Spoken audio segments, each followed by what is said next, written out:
Contact Center Expo, the digital experience. I hope you all have been having a wonderful digital experience so far today. This session is Shift Happens, and I have to make sure I enunciate that F in shift. But Shift Happens, how flexible staffing reduces burnout and boosts coverage. I'm Jeremy Hyde, for those of you that don't know me.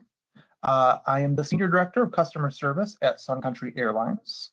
I lead a fully remote airline customer service team, and as you can probably imagine, leading an airline customer service team means that we deal with a lot of volatility, a lot of seasonal swings.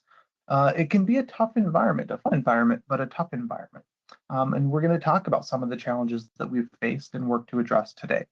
In addition to my day job at Sun Country, I also serve as the president of both the Midwest Contact Center Association, or MWCCA, and the Work From Home Alliance. And just like ICMI creates community and brings people together to learn from peers, those are the sorts of things that MWCCA and Work From Home Alliance do as well. So very happy to be with you all today. Today, I want to talk about something that we rarely challenge in this industry, and that is how we design our human workforce. So to kind of level set on expectations before I dive right into things on what today's session is about and what it is not about. Today's session is not about copying my staffing model. My team and I built something that works for us based on our unique challenges and opportunities.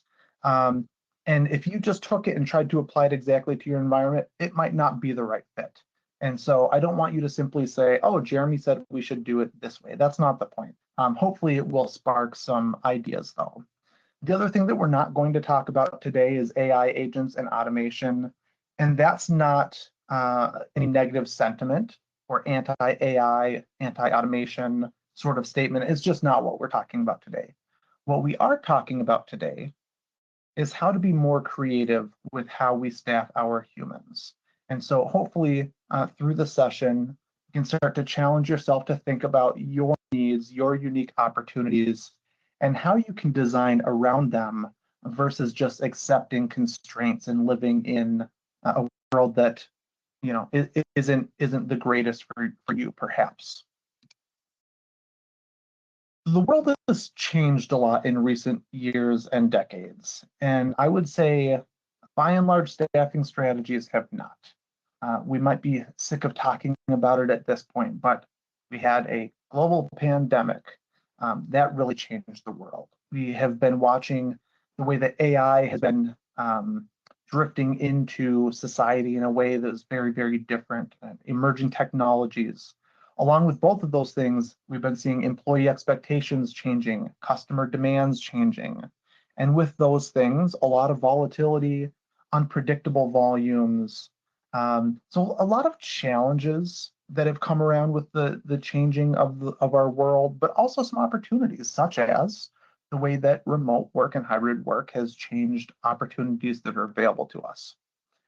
And so through all of that, while the world has changed, again, by and large, I would say our staffing models really haven't evolved. Most contact centers still build the same workforce in the same way, even though we're living in a different world. And what most contact centers build is something like this. Nearly 100% of their employees are full-time employees, they're agents. And maybe they've got a couple part-time people because Susie went back to school and said, hey, either I have to quit to focus on school or I need to drop to part-time. And you said, you know, Susie's a pretty good agent. Let's just figure out how to give her a part-time shift. But beyond some onesie-twosie things like that, generally speaking, we're leading with full-time agents. The other thing is that along with those full-time agents, as we work to staff to our peaks, it means that we're just accepting the fact that we have to overstaff our valleys or our troughs. So in order to get up to that peak point in our day or in the month, the way that we have to build up to that means that we're overstaffed in other places, which is difficult from a cost perspective, of course.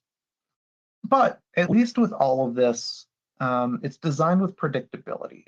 We know what to expect in terms of schedules and staffing, and our agents know what to expect. Some people might argue that this works. And I'd say, hey, as long as your volumes arrive perfectly as you need them to, and as long as cost doesn't matter to your organization, and as long as you're not dealing with any significant amount of volatility or seasonality, sure, this can work fine. But that's not really the reality for most of us, right? Our volumes don't always arrive perfectly the way that we expect them to or want them to. Cost does matter. And for me, and probably for a lot of you, we've got a lot of volatility and seasonality that we have to figure out how to manage.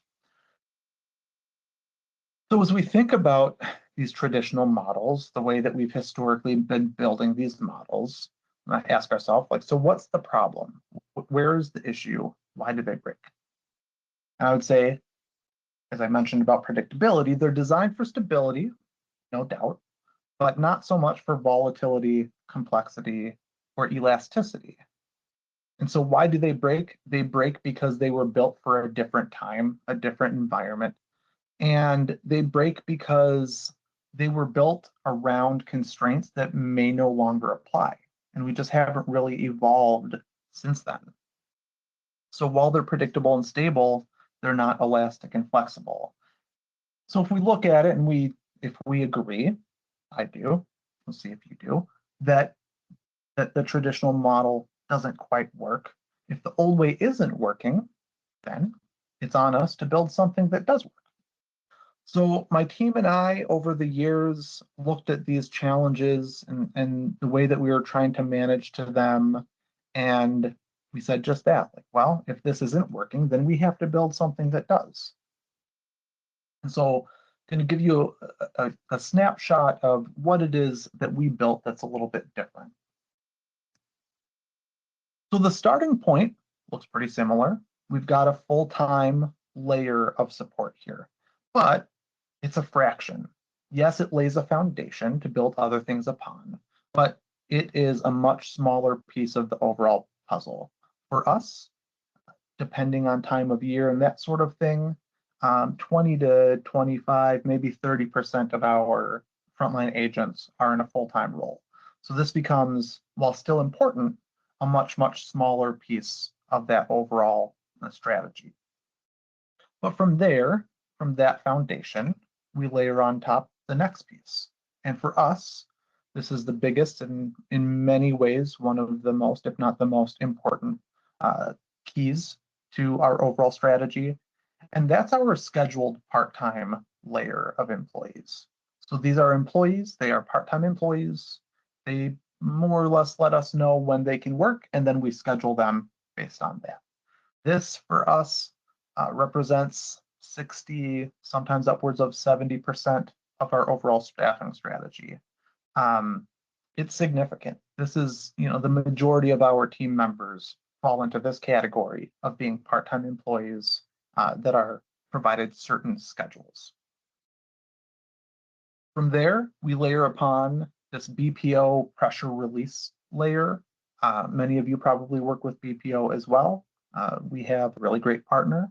Again, when we think about kind of the overall strategy, they're a piece of the pie, they're a piece of the puzzle. We are intentional about their size and kind of maintain a certain size of overall headcount. Generally speaking, they're not going to make up more than 20 or so % of our overall headcount, but they serve a pretty important purpose and can do many different things for us. And we'll get into some of those details in just a bit here. And then the last piece for us is the unscheduled part-time employee. Again, these are employees, they're part-time, but they're unscheduled. You might say gig style, gig-esque, gig adjacent. There are aspects of the way that we work with these particular team members. And so while this is the smallest layer, it's perhaps the most interesting and probably the layer that would get the most questions, maybe the most controversial of everything in here. And we're going to break down each one of these in a little bit more detail, but this is more or less what our overall strategy looks like, the different types of roles and staffing and scheduling setups that we have within our organization. So if we break it down kind of one by one in a little bit more detail, as I mentioned, we still have that foundational full-time layer. So we didn't completely remove stability, but we did resize it significantly. I mentioned this is 20 to 30% depending on time of year. So we still have that predictable layer. It's just not the dominant layer. It's the base. It's the foundation for us to build upon. There still is something nice to kind of know for maybe months at a time where we have coverage, when is Johnny working, when is Susie working, and making sure that we're laying down that foundation that we can build around and build upon. I will say for us as well, there's a significant amount of skill depth and experience with this particular layer. It's a very tenured group. The folks that we have been with us, many of them 10 plus years or approaching it. And so, at this point in their tenure, there's not much that they haven't seen. You can throw most things at them and they've seen it before. They know how to deal with it. Just a very steady base and foundation that we're building from. And then I will say, you definitely get more bang for your headcount buck with a full-time employee. And just what I mean by that is, it might take me about 3 part-time employees to equal the same number of hours in a week as it would for a full-time employee. And so sometimes if you're finding a gap that you didn't anticipate, you're trying to get ready for something that you can see is coming towards you. If you don't have time to plan and prepare many months and hiring classes in advance, sometimes to fill holes, you can just do it a little more quickly with full-time staff. But so this is our full-time layer. When we look at the scheduled part-time layer, this is where we built most of our flexibility and elasticity. So these shifts are generally going to be 3 to 5 hour shifts. And these employees are going to get their schedule 1 week at a time, 3 weeks in advance. So right now we're about to release schedules for 3 weeks from now, but just 1 week of schedules. This allows us to be very dynamic and make adjustments as needed. I mentioned here shorter shifts reduce burnout. Working 3 or so days a week, 3, 4, 5 hours at a time. There's less stress. There's less that you have to take on. If you start your shift, it's a tough day, you get a tough call. You're like, oh man, my day is not starting out the way I would like it to. You don't have 7, 8, 9 hours in front of you. You might have 2 or 3 hours in front of you, right? You have a tough day, and it's not like you've got 4 more in front of you. You've got like 1 more in front of you. It's very interesting, just thinking about kind of the burnout and the stress that can come within the contact center environment, and how shorter shifts for part-time employees can really be advantageous to reduce some of that stress there. We can also, because there's these 3 to 5 hour shifts, align that to our arrival patterns pretty precisely. Rather than taking these big blocks of 8 and 10 hour shifts and trying to figure out how to make them fit our needs, when we've got these micro shifts, these small blocks, we can drop them right where we need them and build them up where we need to be. And that was actually where we first started to develop this is, we can't make these 8 and 10 hour shifts work. It doesn't fit. Oh, I wish I had some 3, 4 hour shifts. That would work perfectly. And that's where much of this really started, was kind of dreaming about that and having blocks that fit what we needed.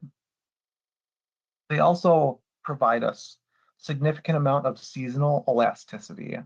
With a part-time employee, making some adjustments to the hours that are being worked each week, up or down, you can change that by a couple of hours either direction, and it's really not that significant to them.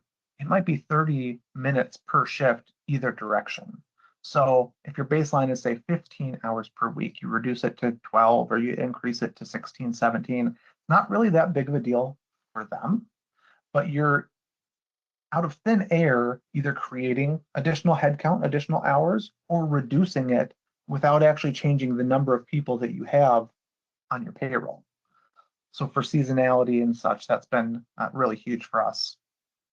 And then over time, we started to realize this particular group of people is also very open to kind of last minute requests to pick up time.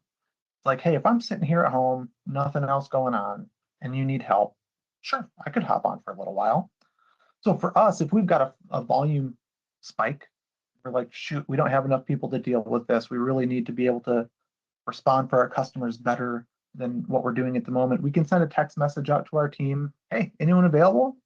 And because they're working remotely, they're working part-time, they can probably walk across the hall to their home office. And even if it's only for 30 minutes, hop on and help out for a while.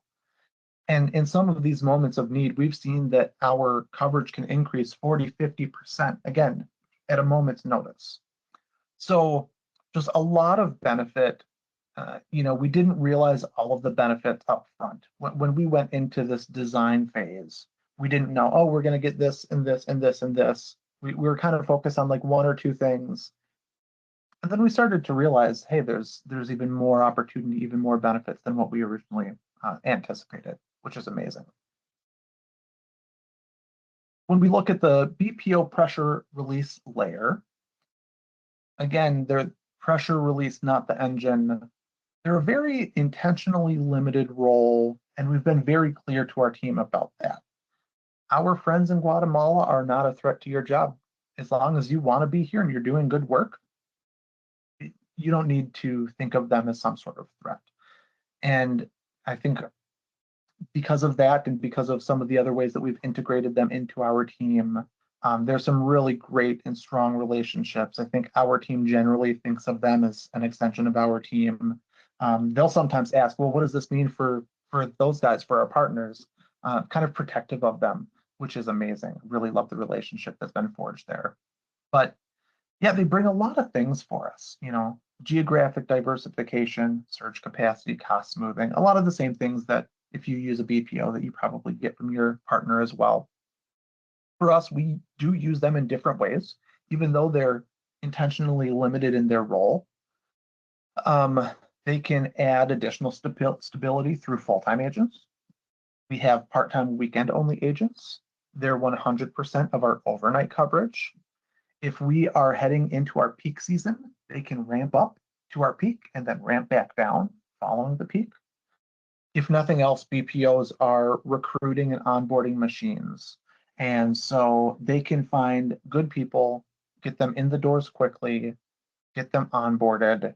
And then often when it's time to ramp them back down, they may have another customer. Maybe it's time for retail or healthcare to be ramping up, and they can move them to another client rather than having them truly just be temporary employees that now have to find a new home. And so, again, I know I've said this several times, but just super important, the roles that they can play on our behalf, even though it's small in the grand scheme of things, the impact is quite large. But then now the smallest layer, again, I mentioned, might be the most interesting, the most controversial, but it certainly gives us the most flexibility. So our unscheduled part-time team members, for most of the year, do not have schedules that we provide to them. They pick up shifts from their team members. If a team member is trying to trade some hours away, they can pick up hours that way. They can look in our workforce management tool and see, oh, there's a coverage gap here. I could pick up some time there. And then these guys are often responding. When we send out that text message and saying like, hey, we need some help, oftentimes these folks are responding in those situations. And so kind of the big premise around all of this is they reduce hours when those hours are not needed much of the year. They're working 7, 8 hours a week. But then when we have the greatest need, then all of a sudden their hours increase to that seasonal peak. During the busiest times of year, our summer travel season, Christmas, Thanksgiving, that sort of thing, we do schedule them during those times. And in fact, we schedule them around 20 hours per week. So most of the year, they're doing their thing, they're figuring out their hours, they're working 7-ish hours per week. But then when we need them most, we are scheduling them. We're scheduling them where we need them, but still within their availability, and up to about 20 or so hours per week. So it's about a tripling, right? From the 7 hours per week to the 20, they're about tripling the output that we get from them. And so again, when we just kind of think about trying to flex up and down, trying to match demand, the opportunity, the ability to increase and decrease in a way that is significant for us, but also works for them is really, really powerful. This topic, we could probably spend several hours just talking about this. We won't do that, but I did recently write a 3-part series, which is available via ICMI on the what and the why and the how and the who and all that sort of thing. So if you're interested in it, check that out. I'm always happy to answer any questions around this particular topic as well. So you might look at all that and go, that looks really complicated. Why would I do that? You've got all these different layers, all these different people, they do different things, they get scheduled in different ways. Like, oof, that sounds like a lot. And I get it. Like, I can understand that perspective. Like, why mess with what we have? Why make it more complicated? Why risk upsetting things and upsetting the team? What if it doesn't work? And we'll go into some of the why in a moment here. But again, it was because living with the constraints of a certain type of approach wasn't meeting our needs, and we wanted to try some different things. And everything started as a test. We didn't go out and just put all of this into place one day and just leave it as is and like set it and forget it. That's not what happened at all. We would roll it out small scale, test it, validate what worked, what didn't, make adjustments, and get to a point where we felt really good about it before we continued to grow with it. But the reasons we designed these things and we put these things into place was because of some specific issues that we were dealing with. And the things that we were facing, I've touched on some of this already, but significant seasonality, really, really challenging trying to meet this seasonality of our organization. And I just knew the seasonality kept getting worse, meaning we kept getting bigger and bigger at our peaks and smaller at our valleys intentionally. And I needed to figure out how to support the business through that. We were dealing with that whole thing about staffing to the peaks meant overstaffing to the valleys. That was really challenging. And then these unexpected spikes. Maybe some of you don't deal with this. If you are an airline based out of Minneapolis, there's a lot of things that you just can't anticipate when they're going to happen. You can probably expect they will happen. So it's going to snow in the winter, and that means flights will be delayed and canceled. I can't really guess when that's going to happen though. And so we just had this really challenging environment. This really challenging environment led to burnout and absenteeism from our team members, which led to attrition. And so we started to redesign our approach to try to better match our needs. And if we look at a specific example of the specific problems and how it can help to alleviate those, take a look at the seasonality problem. So this is real data. I'll tell you when something is not real and more for kind of proving a point. This is real. So in 2024, this is showing the FTE requirement by month and how that would swing at different points in the year. And if we look at that peak in June compared to the valley or the trough in September, that's a 57% reduction from June to September in the staffing requirement. And I don't really care how big you or small you are. If your staffing requirement changes and swings by 57%, that's going to be a challenge, right? Even if it's, I go from 10 people to 4, 100 to 40, 1,000 to 400. That's not an easy thing to be able to do. You're either carrying too many people, not enough people, or like some combination of both all of the time. And the way that the models that we've put into place help to support that. One, let's look at our scheduled part-time. So I mentioned earlier, these guys can swing their hours and that's generally acceptable to them. Baseline is 15 hours. Generally speaking, the low is 12, the high is 17. But taking from the 12 to the 17 hours per week as an example, that kind of takes us from that red trough line in September up quite a bit, heading towards that valley that we've got in June.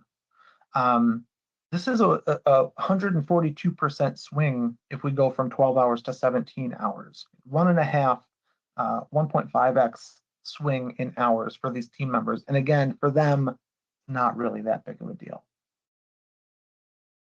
Then we layer on top the unscheduled part-time, these gig style type folks. And I mentioned earlier, through most of the year, they're working about 7 hours per week. When we really need them, they're working about 20. That's nearly a 300% or a 3x in hours worked. And so again, it's just like we're layering these things on top, right? How do we get up? How do we get down? How do we do it in a way where it's not chaotic and messy? And so that is kind of that next layer in there is we go from that 7 to the 20, we put them where we need them, and we're inching our way closer, trying to get up to that green there, that peak that we've got in June. And then the last kind of layer when we're dealing with our seasonality problem is that BPO layer. We will have them bring in temporary ramp staff, 2-3 months, however long it is that we need them, and they can kind of make up that difference for us. Well, some people might look at this and go, why not just do it all with the temporary staff through the BPO? You don't need 3 different ways of dealing with it. You do one. It's their problem, they hire it, problem solved. And we have done it that way years ago. What I'll say is, and if you've hired temporary staff, like you know this, it can be chaotic, right? You've got a bunch of new people. They don't have tenure, they don't have experience, they need more support at a time when you need to be all hands on deck. These folks are slower, not as knowledgeable, and they need more support and help. And so for us, shrinking the size of that meant less chaos, higher quality, easier for us to support because we didn't have to have as much support staff there in supporting those knowledge gaps and answering their questions and taking their escalations. And it was worth it for us to build in these different layers where the scheduled part-time and the unscheduled part-time, these are year-round employees. These are folks that have been with us quite some time. They're ready for whatever. And then we can really focus in and hone in our attention on only a smaller group of people that are these temporary team members that are going to need that extra support. But I mentioned the seasonality was not the only problem that we were facing, right? So let's take another example of how this helps to solve some of these problems for us. So I've mentioned multiple times, trying to get to the peak of the demand with full-time employees means that you end up overstaffed in other places. Now, this is example data with example shifts, but I built it with realistic constraints and assumptions. So full transparency. On the left, we've got an example with 100% full-time schedules, which means 8 to 10 hour shifts, a lunch somewhere in the middle there. And as you can see, we end up above that blue line. So the orange is our staff, our actual staff. The blue is what's required. And you can see kind of the delta, the deviation between those two. And you might say like, well, yeah, you've overstaffed it though. Well, no, as soon as you start pulling those out, then all of a sudden you're dipping way below that blue line. And so you're understaffed. So this was kind of as precisely as possible to fill the need while not ending up way understaffed. On the right side, we can see, and this is a mix of 70% part-time with those 3 to 5 hours, like I mentioned, dropping them right where we need them, 30% full-time. We can much more precisely match the demand and kind of get that right where we need it to be. I probably could have built up that middle section, that peak a little bit more, but it just gives you a sense on how you can see it kind of follow that bell curve. In this particular example, and I will say, in real life, this would actually be worse in the full-time only example, because this is a single day and it assumes that every day the schedule can be made perfectly and all that sort of thing. When you're creating a schedule that's 4 or 5 days a week and each day has different arrival patterns, it gets even trickier than this. This is actually probably a too too clear of a path there. But in this particular example, the full-time only, we've got about a 20% overstaffing, whereas the full-time plus part-time is like 4% overstaffing. Not to mention, if arrival patterns are changing and you've got people on 2-3 month shift bids, you're going to be really slow to react. Whereas with the part-time folks, if you're putting their schedule out a couple weeks, 2-3 weeks in advance, if all of a sudden something's changing in your arrival patterns, you can react pretty quickly to that. So again, just kind of reiterating, like, it's all about being able to be flexible, be elastic, respond, place things right where they need to be, try to get real precise with things. One of the other things I think I mentioned, though, was burnout and absenteeism and how that's led to attrition, difficult environment.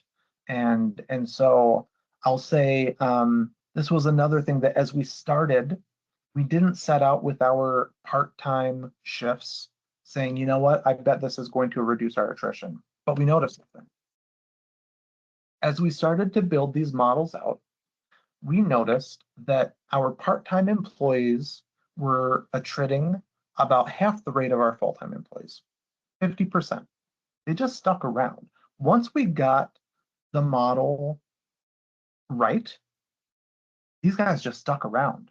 And I think what I've come to realize over time is just the reduced cognitive load. As I mentioned earlier, you start your shift on a tough call, you've only got a couple hours to go if you're part-time, right? You're only working a few shifts per week, a few hours per day. It's just much lower stress than if you're working 8 to 10 hours per day, 4 to 5 shifts per week. In summer of 2022, we were dealing with the worst attrition I'd ever seen in my entire life at any contact center. Some of that was post-COVID, macroeconomic, job market stuff. Some of it was not. Some of it was internal things that we could influence. But you can see how significant it was, how challenging it was, and how much it's fallen to a point now where for the last 6 or so months, every single month has been the lowest attrition we've ever seen as long as we've been tracking it. As I mentioned, lower cognitive load means lower burnout for these folks. Also, for the part-time employees, they've got more schedule control. They're providing their availability within certain parameters that we define for them. And kind of sort of means that they can design shifts to their personal needs rather than me giving them, a Tuesday through Saturday shift and whatever. They can go, you know what, Tuesday is not great for me. Wednesdays are good. I need to get off an hour earlier here. So they define all of that availability, give it to us, make sure it meets our requirements. And then when we're building those schedules for them, we're looking at their availability and our needs, and we're matching those things up. It's a level of flexibility that people are yearning for that has historically been really difficult to provide. And definitely one of the big reasons why these folks tend to stick around. And it still to this day is kind of surprising to me how often they're complementing our workforce team in the way that we meet their needs through schedule, that sort of thing. Let's see here. All right, so yeah, through all of that, it's just stable, tenured, happy employees. And I think that kind of leads to this look at things to say, good for the business, good for the people. As we were designing the overall strategy, some of the things that we were able to do that were better for us, better spike absorption. So when we had those unexpected spikes in volume, we were able to deal with them more effectively. Hey, can you help out? Yeah, no problem. I'll be on. I can do 30 minutes, an hour, 3 hours, but I'll be there. That plus matching demand more precisely with micro shifts, plus being able to flex up and down to seasonality, all of that meant service level stability. And it's not often that you can improve your service levels while also really effectively managing your cost. But those things for us went hand in hand. We could match the demand precisely but that meant we were reducing overstaffing. And it's just an incredible thing where you can have a bunch of people that are on the books, on the payroll, but in a way that they're okay with it, you can be matching your payroll pretty closely to your demand. You're not doing layoffs, you're not cutting hours that people don't want to have cut. Just really, really powerful stuff there. And those things led to reduced absenteeism and reduced attrition. I don't think I mentioned this earlier, but with the unscheduled part-time employees, because one of the big ways they're getting their hours is by picking up their trades from their coworkers, that meant it was much easier for their coworkers to get their time off, which meant they were calling out less, which meant they were attriting less. It meant that, hey, if I put my hours out there, there's a pretty good chance that one of my buddies is going to pick it up. So again, we didn't go into it with that in mind. That was just one of those kind of happy surprises of like, wow, this is doing some really cool things for us. For the employees, as I just said, easier time off because I've got a group of people that needs to create their own shifts. Then when I put my hours out there, they're probably going to pick them up. That lower cognitive load, we've talked about that, greater scheduling control, all of the part-timers, whether you're scheduled or unscheduled, this is a level of control that you've likely never had before if you've been working in a contact center. And all of that reduced burnout, as I said, reduced to less absenteeism and less attrition. So this is how we've designed things. This is what we built for us and our environment with our challenges and our opportunities. But how might you approach designing for your unique environment? And I would say start with these design principles. So number one, design for demand, not averages. Don't just carry the same amount of staff all the time. And hey, sometimes we're overstaffed, sometimes we're understaffed. It is what it is. No. What is the demand environment that you're working in, and how do you design for that? Number two, make flexibility intentional. Flexibility has become one of the themes that we hear from agents over and over again. It is something they're yearning for. It is something that they are beginning to expect. And so you need to be intentional about how you can provide that for them and for yourself though, right? I needed a lot of flexibility, whether it's being able to react to changes in arrival patterns or flex up to seasonality. Flexibility can go both ways. And so just being really intentional about that. Lower the friction to help. Again, that whole idea of I put a text message out and people respond. We do incentive for critical coverage things. There's a lot of stuff that you can do there where throwing a little extra money at it, a few dollars, makes sense. Optimizing for human energy. Helping people work shifts that work for them so that they can show up as the best versions of themselves. And then lastly, building in optionality before you need it. You don't want to find yourself in a position where you need levers that don't exist. Suddenly you need to get much bigger or much smaller. You need to change your coverage on Tuesdays and Thursdays. You don't want to be sitting there scratching your head without any established ways of managing to that. And so these are the design principles, I would say, is just like walking through each of these to kind of understand your environment and how you can design around them. And I think all of this brings me to the ultimate lesson, the main thing that I hope you take away from the session today, which is the biggest constraint for modern contact center staffing is not technology or geography. It's imagination. Don't get stuck with the constraints of yesterday. Don't assume that you have to keep doing things the way that you've always done them. Allow yourself to get creative and imagine a future that you can design that works better for everybody. I really appreciate all of your time. Do not hesitate to ask questions. I'm happy to answer any questions you may have. Find me on LinkedIn, and I hope you have a good rest of the day at the Digital Expo.